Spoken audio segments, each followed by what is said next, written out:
ये राम कथा हो, वो ये सिखाती है कि भले ही धरती पर भगवान आए, लेकिन भगवान ने पहला कार्य सुबह उठ करके क्या किया? माता पिता और फिर गुरुजी। मात पिता गुरु ना वही माता। इसमें सब कुछ है। ये केवल ऐसा ही नहीं है कि नाचे गाए खेल कूद और फिर निकल लिए, नहीं, एक एक कथा बहुत कुछ संदेश देगी। अगर श्रद्धा हो तो कंकड़ में भी शंकर दिखाई देते हैं, और श्रद्धा ना हो तो शिव में भी 100 दिखाई देता है। जीव शिव बन सकता है, बस वो केवल करना चाहे। नारद जी ने अपने गुरु का अपमान किया,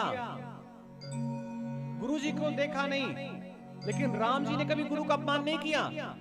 गुरु ही प्रणाम मन ही मन की ना।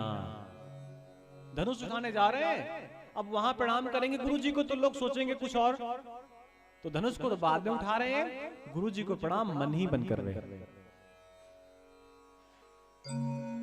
इंद्र ने भगवान से कहा क्या करें, तो भगवान ने कहा ऐसा करो, धरती पर चले जाओ, और धरती पर एक महात्मा है जिनका नाम है त्वष्टा। क्या नाम है? त्वष्टा, बोलिए त्वष्टा। और उनके पुत्र का नाम है विश्वरूप। ये धरती का व्यक्ति है और इनको अपना गुरु बनाइए।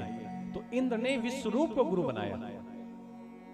विश्वरूप के जो पिता हैं वो देवता कुल के हैं, और जो माता है वो दैत्य कुल की है। तो विश्वरूप जब यज्ञ करते हैं तो एक आहुति अपने पिता को देते हैं, पिता के कुल को यानी कि देवताओं को, और एक आहुति माता के कुल को देते हैं यानी कि दैत्यों को। लेकिन विश्वरूप कहाँ है? स्वर्ग में। किसका यज्ञ करवा रहे हैं? देवताओं का। मैं फिर याद दिलाना चाहता हूं कि इंद्र के गुरु कौन बने? धरती का व्यक्ति जिनका नाम था विश्वरूप। लेकिन जब एक दिन इंद्र को पता चला कि ये तो दैत्यों को भी बल दे रहे हैं, तो इंद्र ने विश्वरूप की हत्या कर दी। समझिएगा, विश्वरूप का मतलब गुरु की हत्या कर दी। विश्वरूप ने कुछ गलत नहीं किया था। अगर आप 4 पैसे अपने पिता को दे रहे हैं और 1 पैसे नाना को भी दे रहे हैं तो उससे बुराई क्या है? आपके लिए तो दोनों बराबर हैं। बस फर्क इतना है कि नाना थोड़ा नहीं रहते पास में तो प्रेम कम है, पिता निकट रहते तो प्रेम ज्यादा है। आपके लिए दोनों वही है, सेम है।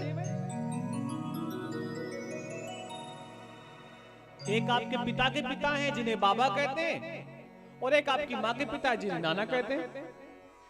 कोई अलग थोड़ी ना है।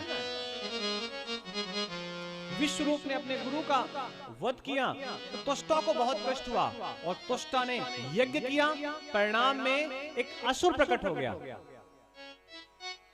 यज्ञ में मंत्रों का क्रम बदल गया। अगर हम स्वयं से पूजन कर रहे हैं और अच्छे मन से पूजन कर रहे हैं तो भले ही मंत्र गड़बड़ हो जाए, कोई असुविधा नहीं है। लेकिन किसी का बुरा हो इसके लिए पूजन कर रहे हैं और मंत्र अगर उलट गए तो परिणाम अच्छे नहीं होंगे। त्वष्टा ने जो यज्ञ किया था वो देवताओं को पराजित करने के लिए किया था, तो मंत्रों का क्रम थोड़ा सा बदला, तो जिसको वो जन्म देना चाह रहे थे वो नहीं आया, एक असुर पैदा हो गया। नाम था वृत्तासुर। क्या नाम था? वृत्तासुर। वृत्तासुर पितृभक्त है, पिता का भक्त है। और वृत्तासुर जब स्वर्ग में गया तो देवताओं ने समझ लिया कि वृत्तासुर क्या है? अजेय है। अजेय का मतलब जिसे जीता ना जा सके, ऐसा है वृत्तासुर। तो सभी के सभी देवता स्वर्ग को छोड़ करके भाग गए, क्योंकि वृत्तासुर पितृभक्त था, पिता का भक्त था। पिता का आशीर्वाद वृत्तासुर के ऊपर था।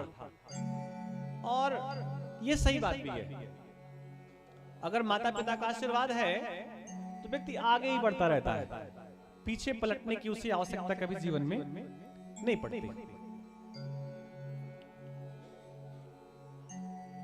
एक दिन तो इंद्र को ऐसा लगा क्या करें कि वृत्तासुर के प्राण चले जाएं।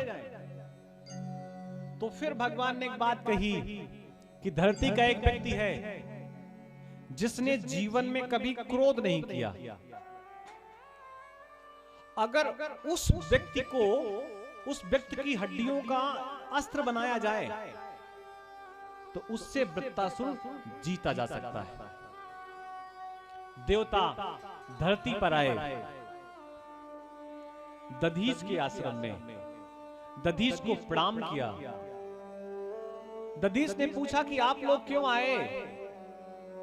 तो देवताओं ने बताया कि श्रेष्ठवर, हम आपके प्राण लेने आए हैं। क्या ऐसा कोई कर सकता है क्या? दधीच ने कहा अगर मैं स्वयं आत्महत्या करूंगा तो ये अपराध है, इसलिए कोई एक ऐसा उपाय बताओ जिससे हमारे प्राण भी निकल जाए, तुम्हारा काम भी चल जाए और मेरा अपराध भी ना हो। तो देवताओं ने कहा इसी जंगल में भूखे सिंह रहते हैं जिन्होंने अनेकों दिन से भोजन नहीं किया। आप उनके पास चले जाइए, वो आपको आहार बना लेंगे, हड्डियां जो बचेंगी उनका हम उपयोग कर लेंगे।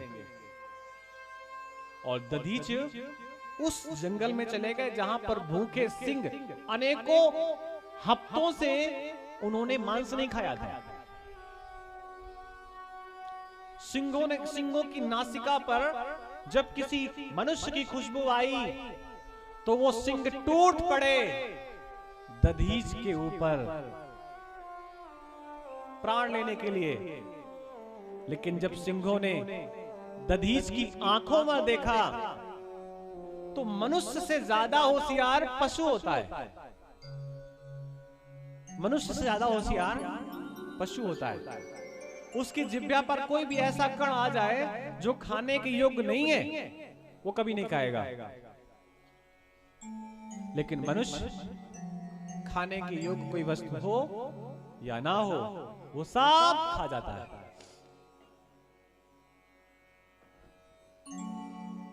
सिंहों ने जब देखा दधीच की आंखों पे तो मालूम पड़ा कि इन्होंने तो कभी जीवन में अपराध ही नहीं किया, दधीच ने कभी क्रोध ही नहीं किया।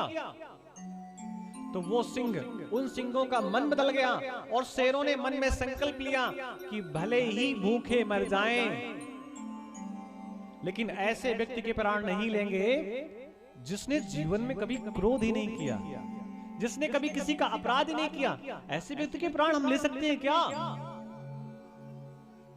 उन सिंहों ने दधीच के अंगुष्ठ को चूमा, चाटा और वापस चले गए।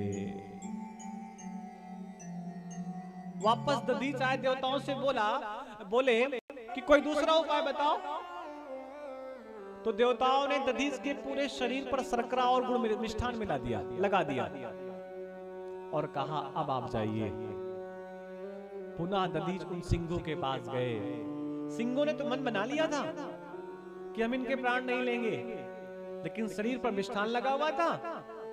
तो सिंह प्रेम में, भाव के कारण उनके शरीर को चाटने लगे। स्नेह में जिह्वा में इतने कांटे होते हैं कि शरीर की ऊपर की परत कब निकली और कब रक्त का स्वाद सिंहों को लगा, ये सिंहों को भी नहीं पता चला। और दधीच तो अपने प्राण नष्ट करने आए ही थे। हड्डियां हड्डियां बची। देवताओं ने गंगा में हड्डियों को धुला, उसका वज्र बनाया और वृत्तासुर के सामने जाकर खड़ा हो गया। इंद्र के हाथ पे पहली बार वज्र देखा था वृत्तासुर ने और पूछा, वृत्तासुर ने कि ये तुम्हारे हाथ में क्या है? तब लोगों ने बताया कि वृत्तासुर, तुम्हारे प्राण चले जाएं, इसलिए धरती के एक श्रेष्ठ महात्मा ने अपने प्राण दे दिए। किस लिए? कि तुम्हारी मृत्यु हो जाए। वृत्तासुर ने अपने अस्त्र शस्त्र छोड़ दिए, त्याग दिए, फेंक दिए कि मैं ऐसे व्यक्ति के सामने युद्ध करने के लिए चल रहा हूं जो अपने जिसने प्राण त्याग दिए, जिसने अपने प्राण त्याग दिए कि हमारी मृत्यु हो जाए। 4 श्लोकों में वृत्तासुर ने भगवान की स्तुति की है। एक श्लोक हम श्रवण करेंगे और फिर आई कथा।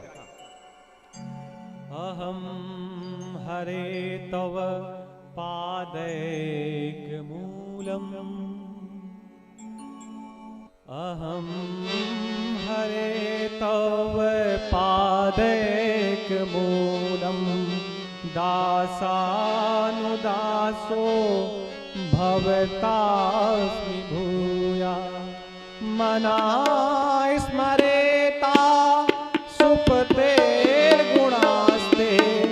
गृणीत वाक कर्म करोतु काया, नाक पृष्ठम नाचा पारमेष्टम, ना सार्वभौमं नरसाधिपत्यम, ना योगि सिद्धेर पुनर्भवं वा, समञ्जसत्वा विरहस्य काचे, अजापपच्छा इव मातरं खगा, स्तन्यं यथावत् तरासु धातां, प्रियं प्रियेव विसितं विशस्रा, मनोरविन्दात् हृदस्थे त्वामा, ममोत्तमश्लोकजने सुसख्यं, संसारचक्रे भ्रमतासु कर्मभिः, तन्माययात्मा दजरार्गे, स्वासातिचेतसि नरनाथ भूयात्। तबला बजाने वाला हो तो तबला भी बोलता है। एक पिक्चर आई थी बहुत पहले जिसमें गीत था, खई के पान बनारस वाला। आपको खाना नहीं है। उस गीत में अनेकों लोगों ने अपने यंत्रों का प्रयोग किया। किसी ने उसमें आर्गन बजाया, किसी ने कीपैड, किसी ने कुछ, किसी ने कुछ, किसी ने तबला और किसी ने ढोलक भी बजाई। वहां तो सारे यंत्र बजते हैं, हमें नहीं पता रहता कितने यंत्र बज रहे हैं।